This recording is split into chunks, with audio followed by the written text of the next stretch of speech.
ертеде Мақтағыз деген қыз болыпты. Ол қыз өте әдемі, ақылды қыз екен, өзі таза қыз екен. Bir күні үйді сыпырып жүрсе, мейіз тауып апты. Ол мейізді мысығына берейін деп, мысығын шақырса, мысығы кемей қойыпты. Мысығым деп 3 рет айтады, мысық кемей. Содан Мақтағыз мейізді өзі жеп алады екен. Содан мысық келеді. Мақтағыз, мені неге шақырдың деп.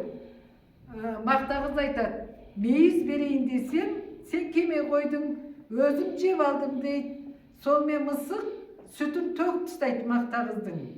Мақтағыз мысықтың құйрығын кесіп алады. Маған сүтімді тауып бер деп. Сонымен мысық сиырға келеді. Сиыр, сүт берші дейді. Сиыр айтады, сен бізге жапырақ әкеп бер дейді.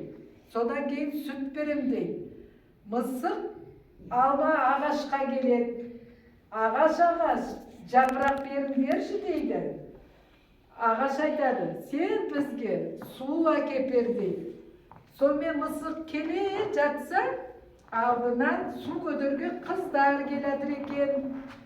Қыздарға айтады, қыздар, су беріңдерші дейді. Қыздар айтады, сен бізге сағыз әкеп бер дейді. Сонымен мысық қайқа барады?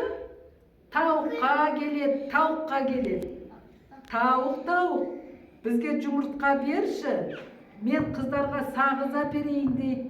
Сонымен тауық қыздарға жұмыртқа береді. Жұмыртқаны алып қайқа барады? Магазинге барады. Магазинге барып, жұмыртқаны сатушыға береді. Сатушы не береді? Сағыз береді тура. Сағызды алып қыздарға береді. Қыздар болса су береді. Суды қайқа барады? Суды алма ағаштың түбіне құяды. Ағаш жапырақ береді, я?